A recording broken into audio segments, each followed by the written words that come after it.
آیت نمبر ہے 56۔ بسم اللہ الرحمن الرحیم۔ الحمد للہ رب العالمین، والصلاة والسلام على شرف الانبیاء والمرسلین وعلى آلہ واصحابہ اجمعین۔ اما بعد فاعوذ باللہ من الشیطان الرجیم۔ بسم اللہ الرحمن الرحیم۔ وَلَقَدْ أَرَيْنَاهُ آيَاتِنَا كُلَّهَا فَكَذَّبَ وَأَبَى قَالَ أَجِئْتَنَا لِتُخْرِجَنَا مِنْ أَرْضِنَا بِسِحْرِكَ يَا مُوسَى فَلَنَأْتِيَنَّكَ بِسِحْرٍ مِثْلِهِ فَاجْعَلْ بَيْنَنَا وَبَيْنَكَ مَوْعِدًا لَا نُخْلِفُهُ نَحْنُ وَلَا أَنْتَ مَكَانًا سُوًى قَالَ مَوْعِدُكُمْ يَوْمُ الزِّينَةِ وَأَن يُحْشَرَ النَّاسُ ضُحًى۔ صدق اللہ مولانا العظیم۔ سیدنا موسیٰ علیہ السلام کو اللہ جل جلالہ نے اور ان کے بھائی کو فرعون کے پاس جب بھیجا، انبیاء علیہم السلام کا یہ وصف خاص ہوتا ہے کہ انبیاء علیہم السلام 100% خیر خواہی کے ساتھ، ہمدردی کے ساتھ، اور پیچھے قرآن نے فرمایا تھا کہ نرم لہجے کے ساتھ، پوری دلیل کے ساتھ جا کے فرعون کو سمجھاؤ۔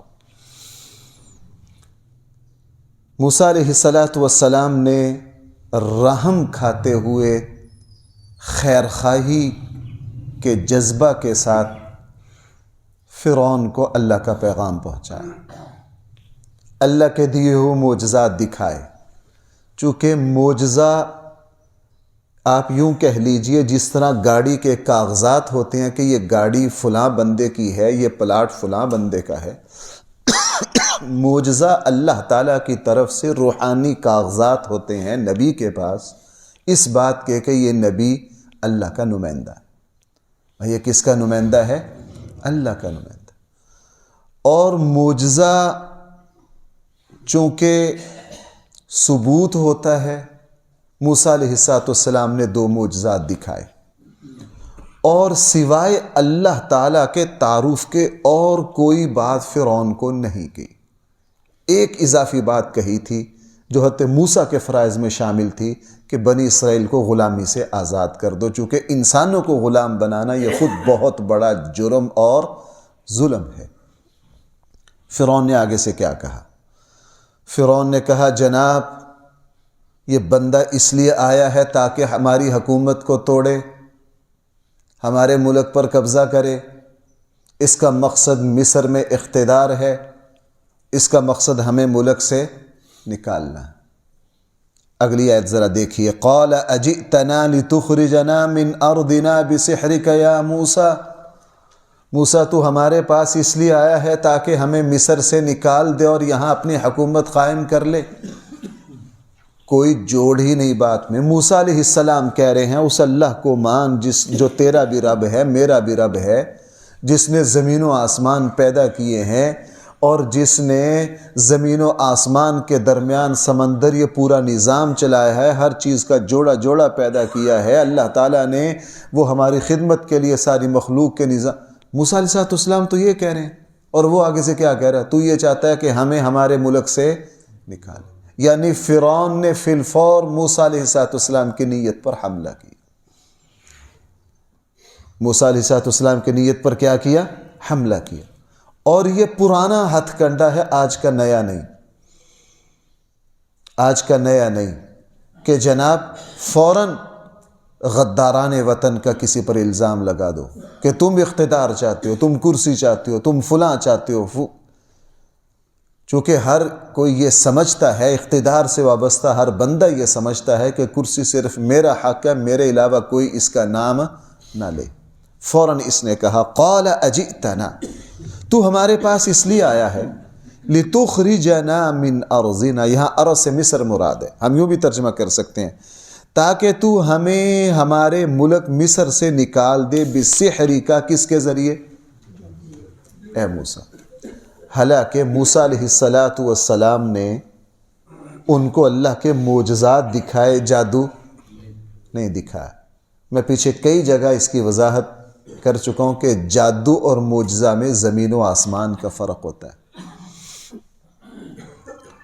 صرف ایک چیز مشترک ہوتی ہے کہ دونوں روٹین سے ہٹ کر ہوتے ہیں، جس کو علماء کی زبان میں خرق عادت، خلاف عادت کہا جاتا ہے، روٹین سے ہٹ کے ہوتے ہیں، لیکن دونوں میں زمین و آسمان کا فرق ہے۔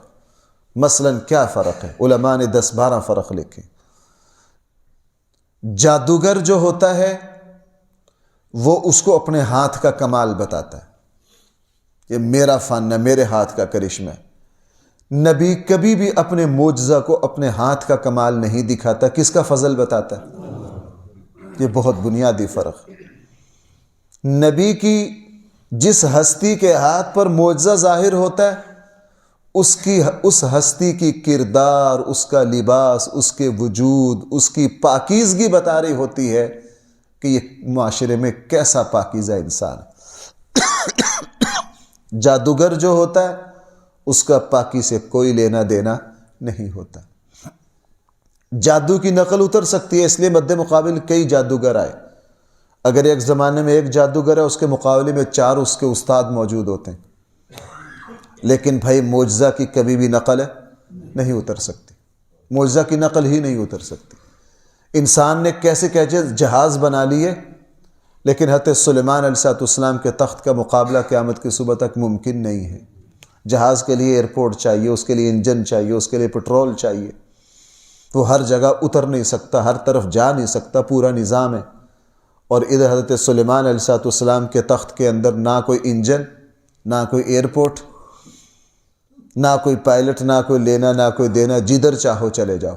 معجزہ کی قیامت تک نقل نہیں اتر سکتی، اس لیے قرآن کریم کی نقل بھائی قیامت تک اتر، چونکہ معجزہ کہتے ہی اس کو ہیں جس کے لیے جس کی کاپی کرنا کیا ہو، ناممکن۔ معجزہ میں حقیقت تبدیل ہوتی ہے، اور جادو میں بھائی صرف کیا ہوتا ہے؟ نظر بندی ہوتی۔ یہ باتیں مد نظر رکھی تاکہ آگے جادو کا پورا مقابلہ ہے۔ جادو جو ہوتا ہے وہ صرف تخیل ہے، نظر کا دھوکہ ہے۔ جادوگر ہمارے سامنے پانی کو دودھ بنا دے، اسے کہے یہ دودھ 15 بندوں کو پلاؤ اور 15 کا پیٹ بھر جانا چاہیے، وہ ہماری نظروں کو دھوکہ دے سکتا ہے کہ وہ پانی کا دودھ بنا دے، لیکن اس کے دودھ سے کسی کا پیٹ بھر، چونکہ وہاں حقیقت تبدیل نہیں ہوئی، وہاں صرف کیا ہے؟ نظر کا دھوکہ۔ اور انبیاء علیہ السلام کے ہاں جب کوئی معجزہ ظاہر ہوتا ہے تو بھائی وہ توبہ نعوذ باللہ، وہ نظر کا دھوکہ ہوتا ہے، حقیقت میں تبدیلی ہوتی۔ رسول اللہ صلی اللہ علیہ وسلم کی خدمت میں دودھ لایا گیا، آپ علیہ السلام کا معجزہ ظاہر ہوا، بھائی دودھ کتنے افراد کے لیے کافی ہو گیا؟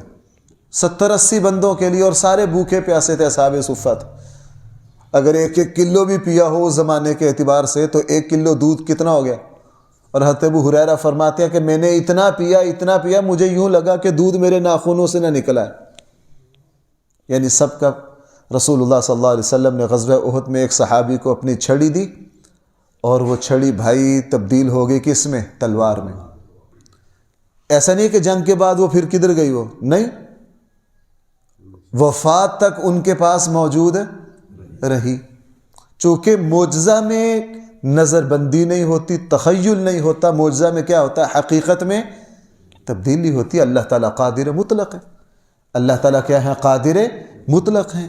بہرحال فرعون نے فوراً کہا بِسِحْرِكَ یا موسیٰ، موسیٰ تو ہمیں اپنے جادو کے ذریعے کیا کرنا چاہتا ہے؟ فَلَنَأْتِيَنَّكَ بِالسِّحْرِ مِثْلِهِ، ہم ضرور تیرے مقابلے پر ایسا ہی جادو لائیں گے۔ حالانکہ موسیٰ علیہ السلام ہرگز جادو نہیں لائے۔ اور بھائی فرعون اتنا پاگل بھی نہیں تھا کہ اس کو پتہ نہ ہو کہ میں کیا کر رہا ہوں۔ ظاہر ہے جس نے اتنی بڑی ثقافت اور تہذیب اتنا بڑا ملک چلایا وہ بے وقوف نہیں ہوتا۔ یہ صرف اپنے جاہل حواریین کو، آج کل کے زبان میں کہہ لیجیے کہ فرعون نے یہ ساری چال اس لیے چلی تاکہ میرے ووٹ نہ ٹوٹ جائیں، تاکہ میرے ووٹ نہ، اس کو بھی پتہ تھا کہ معجزہ کیا ہوتا ہے اور جادو کیا ہوتا ہے۔ فرعون والی حرکت ہم میں سے ہر کوئی کرتا ہے بھائی۔ میں اکثر عرض کرتا ہوں میرا اور آپ کا سبق کیا ہے؟ واقعہ تو مشہور ہے، کس کو نہیں پتہ اس واقعہ کا؟ اس میں جو میرے اور آپ کے لیے عبرتیں اور سبق ہے، ہم نے تو وہ لینا ہے۔ ہم بھی اپنی زندگی میں بہت ساری حقیقتیں سمجھ رہے ہوتے ہیں، لیکن جان بوجھ کر بھائی ان پر عمل نہیں کرتے۔ آج کسی سے پوچھ لو کہ جناب یہ جو تم بینک سے سود لیتے ہو یہ کیا ہے؟ ابھی چند دن پہلے انشورنس کا ایک سرکاری ادارہ ہے، اس کے صاحب یہاں آئے، میرے پاس کو بندہ مسئلہ پوچھنے آیا۔ میں نے ان کو بتایا کہ یہ جائز نہیں ہے۔ اس نے متعلقہ ادارے میں کہا کہ جی میں جس مولوی صاحب سے مسئلہ پوچھ کر آیا انہوں نے بتایا یہ جائز نہیں ہے۔ وہ ماشاءاللہ دفتر کے بندے میرے پاس آ گئے اور اتنے سارے فتوے ان کے پاس،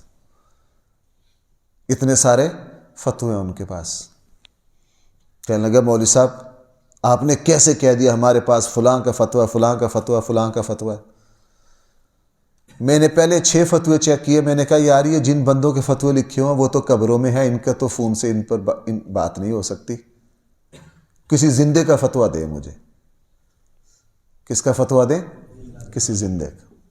اب زندوں کا ایک نکالا، میں کہ یہ نکلا، میں کہ ابھی دیکھنا۔ میں نے اس کے سامنے کال ملائی، چونکہ جس ادارے کا تھا مجھے اس ادارے کا پتہ تھا۔ میں نے ان سے کہا جی آپ یہ فلاں صاحب آئے ہیں، انشورنس کا ادارہ ہے فلاں فلاں فلاں سارا، ہمیں ایک فتوے میں آپ کی وضاحت چاہیے۔ جی ٹھیک ہے جی، تھوڑی سی مدد کیجیے۔ ان کے دارالفتاء سے رابطہ کیا۔ اب یہ صاحب میرے پاس بیٹھے ہیں، چونکہ لوگوں کو یوں، میں نے کہا جی فتویٰ نمبر فلاں فلاں نکالیے اپنی فائل سے۔ نکال لیا۔ کون سا فتویٰ ہے جی؟ کون سا فتویٰ؟ کہنے لگا ہمارے دارالفتاء کی فائل نمبر میں یہ فتویٰ وراثت کا ہے۔ کس کا ہے؟ میں کہا جی جو نمبر یہاں لگا ہوا ہے ان کے پاس جو فتویٰ ہے وہ انشورنس کا ہے، اس کا عنوان یہ ہے۔ کہنے لگا جی اس کا، کہنے لگا جی فلاں فلاں نمبر چیک کرو جی، وہ بھی چیک کیے، کہنے لگا جی یہ تو غلط ہے، یہ تو فراڈ ہے، ہمارے دارالفتاء کا یہ فتویٰ ہی نہیں ہے، ہمارے دارالفتاء کا یہ فتویٰ ہی نہیں ہے۔ مجھے تو پہلے اس چیز کا پتہ تھا۔ اب جب کال بند ہونے کے بعد میں نے اسے کہا بندہ خدا آپ لوگوں کو شرم نہیں آتی؟ آپ لوگوں کے ایمان پر اس طرح ڈاکہ ڈالتی ہو، یہ سارے 2 نمبر لیے پھرتے ہو تم۔ اب آگے سے مجھے پتا کیا کہہ رہا ہے، انہوں نے کہا مولوی صاحب اصل میں ہم ملازم ہیں، یہ تو ہمارے اوپر ڈائریکٹر کو پتا ہونا کہ یہ کیا ہے، انہوں نے ہمیں دے دی، ہم آگے چلا دی۔ میں کہا یہ صحیح ہے؟ کہنے لگا نہیں، پھر کرتے کیوں ہو؟ یہی معاملہ، یہ صحیح نہیں ہے، پھر کرتے کیوں ہو؟ ہم اپنی زندگی میں بہت سے کام یوں کرتے ہیں۔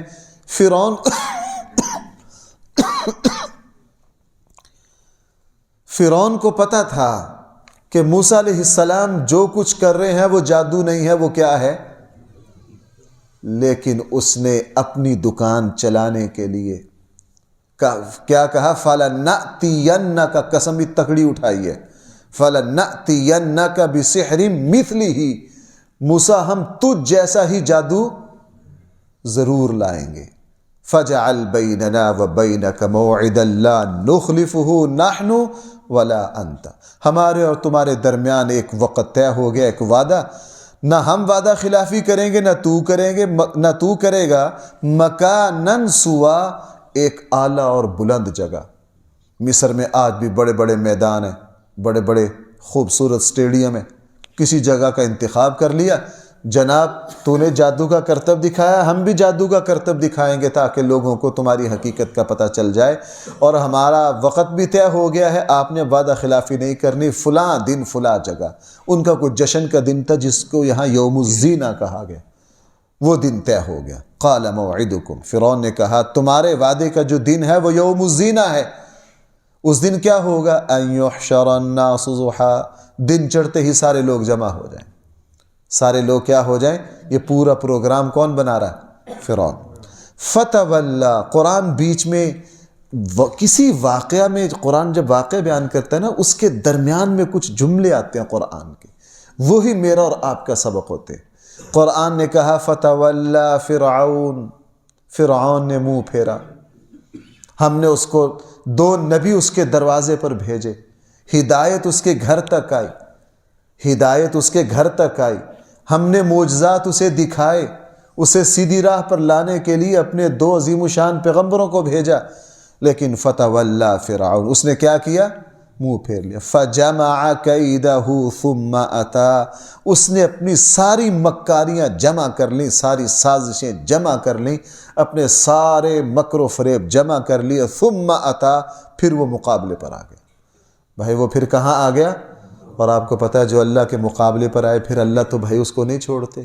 میدان بدر میں مکہ، آپ یوں کہہ لیجیے اللہ کے گھر کے متولی، ابراہیمی دین رکھنے والے، جب رسول اللہ صلی اللہ علیہ وسلم کے مقابلے میں اسی لب و لہجے چال ڈھال کے ساتھ ہے جو فرعونی لہجہ تھا. آپ سب حضرات کو پتہ ہے نا، مکہ کا جب بدر کے لیے مکہ کا قافلہ لشکر نکلا، رستے میں کیا کرتے گئے؟ کیوں بھائی سیرت کی کتابوں میں پڑھا ہے کہ نہیں؟ رستے میں یہ کیا کرتے گئے؟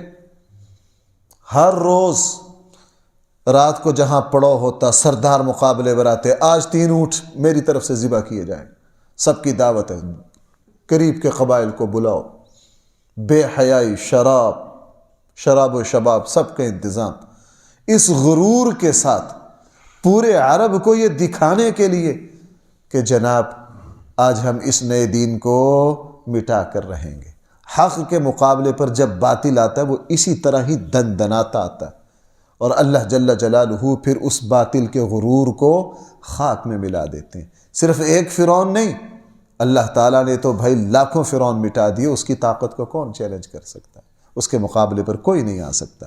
اس لیے قرآن نے کہا فجمع کیدہ، اس نے اپنی ساری تدبیریں چالیں جمع کر لیں. ثم اتا، ثم اتا کا ترجمہ یوں بھی کیا جا سکتا ہے وہ پھر اللہ کے مقابلے پر آیا. بھائی وہ پھر کس کے مقابلے پر آیا؟ قال لهم موسیٰ، نبی چونکہ خیر خواہ ہوتا ہے، نبی بھائی کیا ہوتا ہے؟ خیر خواہ ہوتا ہے. اب حضرت موسیٰ اپنی پیغمبرانہ شفقت کے ہاتھوں مجبور ہیں، پھر سمجھا رہے ہیں. قال لهم موسیٰ، موسیٰ نے ان سے کہا ویلکم، او نلیقو، او بربادی ہو تمہارے لیے، لا تفتروا علی اللہ کذبا، او اللہ پر جھوٹ نہ باندھو، یہ اللہ کی طرف سے آنے والا معجزہ، اس کو جادو نہ کہو، اللہ تعالیٰ پر جھوٹ ہے نہ باندھو. فیسحتکم بعذاب، اگر اللہ کا غضب حرکت میں آ گیا تو اللہ تعالیٰ اپنے عذاب کے ذریعے تمہیں کیا کر دیں گے؟ ہلاک کر دیں گے. وقد خاب من افترا، جس نے بھی اللہ تعالیٰ سے، اللہ تعالیٰ کو جھٹلایا، اللہ پر جھوٹ باندھا، خوابا، وہ شخص بھائی کیا ہو گیا؟ ذلیل و رسوا ہو گیا. اور یوں بھی محسوس ہوتا ہے چونکہ موسیٰ علیہ السلام نے بھائی فرعون کے گھر میں کیا پائی تھی؟ پرورش پائی تھی. وہ حق لقمہ تھا، فرعون کو پورا سمجھانے کی کوشش کی. اور یہ بات تو جی میں آپ کے سامنے کئی مرتبہ بیان کر چکا ہوں کہ موسیٰ علیہ السلام نے جس فرعون کے گھر تربیت پائی تھی وہ فرعون اور ہے، جس فرعون کے ساتھ مد مقابلہ ہوا وہ فرعون اور ہے. موسیٰ علیہ السلام نے جو تربیت پائی ہے نا وہ والد کے گھر پائی ہے. وہ کس کے گھر پائی ہے؟ والد کے گھر. اور اب جس سے مقابلہ ہو رہا ہے وہ بیٹا ہے، وہ بیٹا ہے. والد نے موسیٰ علیہ السلام کو پالا تھا، یہی راجے ہے. بظاہر یوں ہی لگتا ہے. اب دیکھو نا موسیٰ پیدا ہوئے، بھائی دیکھنا ذرا، موسیٰ پیدا ہوئے فرعون کی حکومت قائم تھی کہ نہیں؟ اور نبی کو نبوت کب ملتی ہے؟ اب 40 سال گزر گئے، مدین سے واپس آ رہے ہیں. اب موسیٰ علیہ السلام جوانی میں اتنا تو ہے کہ موسیٰ علیہ السلام پیدا ہوتے فرعون کے گھر میں چلے گئے، جوانی یہاں گزاری، پھر 10 سال مدین کے بھی ہیں، 40 سال کے بعد وہ اتنا عرصہ بھی فرعون زندہ ہی ہے. سوال ہی پیدا نہیں ہوتا. چونکہ موسیٰ علیہ السلام جس کے گھر میں پل رہے ہیں، اس کا اور موسیٰ علیہ السلام کی عمر کا کیا فرق ہے؟ زمین و آسمان کا فرق ہے. اس لیے یہی بات راجے ہے کہ چونکہ مصر کے ہر بادشاہ کا لقب جو تھا وہ فرعون تھا، اور 30-31 فرعون ہوئے. بھائی کتنے فرعون ہوئے؟ 31 کے لگ بھگ ہوئے.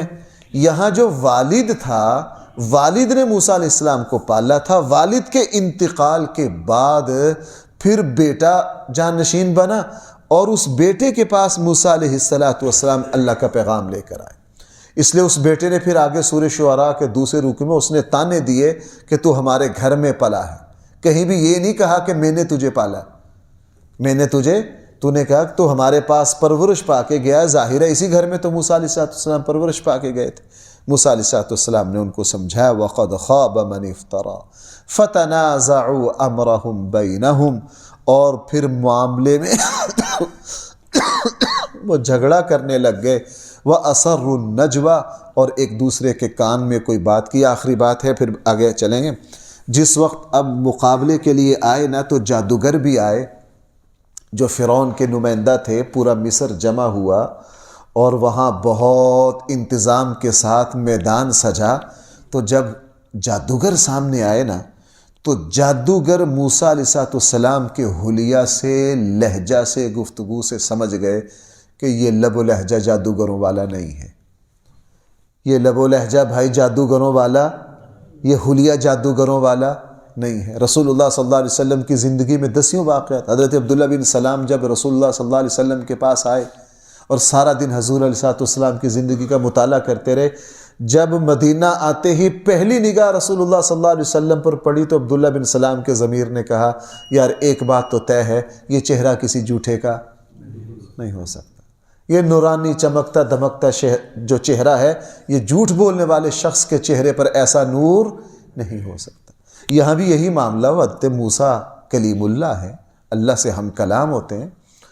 اب انہوں نے جب جادوگروں نے دیکھا کہ مد مقابل کون سے جادوگر ہیں، حضرت موسیٰ حضرت ہارون ہیں، انہیں حضرت موسیٰ کو دیکھا، ان کی شرافت کو دیکھا، چہرے سے ٹپکنے والے نور کو دیکھا، ان کی تواضع کو دیکھا، ان کے لب و لہجے کی شرافت کو دیکھا، فَتَنَازَعُوا أَمْرَهُمْ بَيْنَهُمْ، آپس میں جھگڑا کرنے لگ گئے۔ وَأَسَرُّوا النَّجْوَى، ایک دوسرے کے کان میں بات کی، انہوں نے کہا یہ اس کو جادوگر بنا رہے ہیں، نہیں، صورتحال کچھ اور ہے، صورتحال کچھ اور ہے۔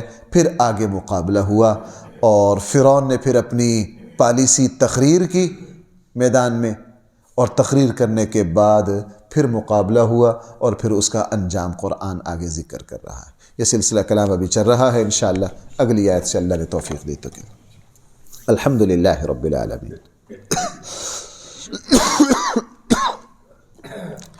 والصلاة والسلام على سید الانبیاء والمرسلین وعلى آلہ واصحابہ اجمعین۔ ربنا آتنا في الدنيا حسنة وفي الآخرة حسنة وقنا عذاب النار۔ صلی اللہ تعالی علی خیر خلقہ سیدنا مولانا محمد وآلہ واصحابہ اجمعین برحمتک۔